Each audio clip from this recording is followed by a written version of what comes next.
Praise the lord. ప్రభువైన యేసుక్రీస్తు నామములో మీ అందరికీ నా యొక్క వందనాలండి. అందరూ బాగున్నారా? ప్రతిదినం దేవుని యొక్క వాగ్దానం ద్వారా మీరు ఎంతగానో బలపరచబడుతున్నారని ఆశిస్తున్నానండి. దేవుడిచ్చే ఆశీర్వాదాన్ని మీరు ప్రతిదినం పొందుకుంటున్నారని కూడా ఆశిస్తున్నానండి. మరి ఉదయకాల సమయంలో దేవుని యొక్క వాగ్దానాన్ని చదువుకుందాము. సామెతల గ్రంథము 10వ అధ్యాయము 22వ వచనము. యెహోవా ఆశీర్వాదము ఐశ్వర్యమిచ్చును, నరుల కష్టము చేత ఆ ఆశీర్వాదము ఎక్కువ కాదు. ఆమేన్. చాలా చక్కటి యొక్క వాగ్దానాన్ని దేవుని యొక్క వాక్యం మనకు సెలవిస్తూ ఉన్నదండి. ఇక్కడ దేవుని మనకు వాగ్దానం చేస్తున్నాడు ఏంటంటే, దేవుడిచ్చే ఆశీర్వాదము మనకు ఐశ్వర్యం ఇస్తుంది. ఆ రీతిగా నరులు కష్టము చేత ఆ ఆశీర్వాదం ఎంత మాత్రమో ఎక్కువ కాదు అని దేవుని యొక్క వాక్యం అనేది మనకు సెలవిస్తూ ఉన్నదండి.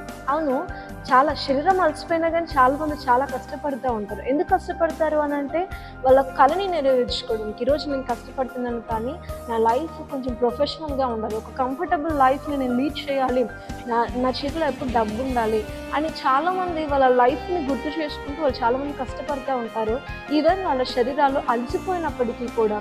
కానీ దేవుని యొక్క వాక్యం మనకు సెలవిస్తూ ఉన్నది ఏంటంటే, నేనిచ్చే ఆశీర్వాదము నువ్వు కష్టపడినంత కంటే ఎక్కువగా ఉంటుంది అని దేవుడు వచ్చి మనతో మాట్లాడుతూ ఉన్నాడండి. చూడండి, నువ్వు అంత కష్టపడుతున్నారు, మీరు అంత కష్టపడుతున్నారు, మీ ఫ్యూచర్ని మీరు ఊహించుకుంటూ మీరు ఎన్నో కలలు కనుకుంటూ మీ చేతుల కష్టార్జితం చేత ఎన్నో చేయాలని మీరు ఎన్నో కలలు కంటూ మీ శరీరం అలసిపోయినప్పటికీ కూడా అంత కష్టపడుతున్నారు. కానీ చివరికి ఇంటి దగ్గరికి వచ్చేసరికి బ్యాలెన్స్ అనేది మన చేతిలో లేకపోతుంది. And what may be the reason for that అండి? సో రీజన్ ఏంటంటే, మనం ఎంతో కష్టపడుతున్నాము కానీ ఆ కష్టాన్ని దేవుని చేతిలోనికి అప్పగించుకోలేకపోతున్నాము. మనం ఎంత కష్టపడినా కానీ దేవుని ఆశీర్వాదం అనేది మన జీవితంలో లేకపోతే కష్టపడి మన చేతులు అలసిపోతాయి కానీ మన ఫ్యామిలీలో ఒక బరకతి అనేది మన ఫ్యామిలీలో ఎంత మాత్రమో ఉండదండి. అందుకే దేవుడు ఒకవేళ ఆశీర్వదిస్తే మన లైఫ్ ఎలా ఉంటుంది అని అంటే, నువ్వు కష్టపడతావు, నీ పెట్టుబడి అనేది ఉంటుంది, నీ మెయింటెనెన్స్ అనేది ఉంటుంది. పెట్టుబడి, మెయింటెనెన్స్ ఇవి రెండు పోయినప్పుడు ఇంకా ప్రాఫిట్ అనేది నీకు తెలియకుండా నీకు బ్యాలెన్స్ అనేవి ఉంటాయండి. అంటే షాక్ అయిపోతావు, నేను పెట్టుబడి ఎంత పెట్టాను, నా మెయింటెనెన్స్కి నేను పెట్టిన పెట్టుబడి కంటే ఎక్కువగా వెళ్ళిపోయాయి, ఇంకా బ్యాలెన్స్ ఎలా రిమైనింగ్ వచ్చాయని చెప్పేసి మీరు చాలా షాక్ అయిపోతారు. సో అలాంటి ఆశీర్వాదము దేవుడు మీకు అందిస్తాడు. కాబట్టి దేవుడు అంటున్నాడు ఏంటంటే, నరుల కష్టము చేత ఆ ఆశీర్వాదం ఎంత మాత్రము ఎక్కువ కాదు అని దేవుని యొక్క వాక్యం అనేది మనకు సెలవిస్తుంది. ఇన్ని రోజులు దేవుని యొక్క ఆశీర్వాదాన్ని పక్కకు పెట్టేసి ఎంతో కష్టపడ్డారు, కానీ మీరు ఎంత కష్టపడినా కానీ దేవుడిచ్చే ఆశీర్వాదానికి అది ఎంత మాత్రము సమానము కాదండి.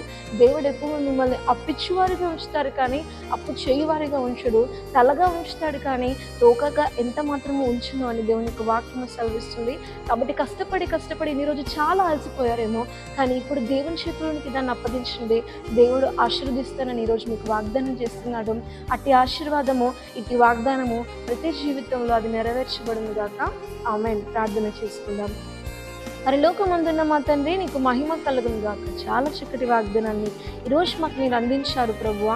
ఎంతో కష్టపడుతున్నాము కానీ కష్టంలో ఆశీర్వాదం అనేది లేకపోతుంది. ఆకాశమందున్న ఆశీర్వాదం కానీ ఈరోజు తండ్రి ఆశీర్వాదం అనేది మేము ఎక్కడ మిస్ అయిపోతున్నామో ఈరోజు మాకు చెప్పి తండ్రి యేసయ్య, మమ్మల్ని ఆశీర్వదించడానికి మీరు సమీపంగా ఉన్నారని తండ్రి మీరు మాకు బయలుపరిచినందుకు నీకు స్తోత్రాలు చెల్లించుకుంటున్నాను. ఆశీర్వాదం లేక ఎంతమంది అయితే ఉంటున్నారో వాళ్ళందరి జీవితంలో మీరు ఆశీర్వాదాన్ని దయచేయమని మహిమ ఘనత ప్రభావాలను చెల్లించుకుంటాం ప్రభు యేసుక్రీస్తు నామములో అడిగి వేడుకుంటున్నాం తండ్రి. ఆమేన్.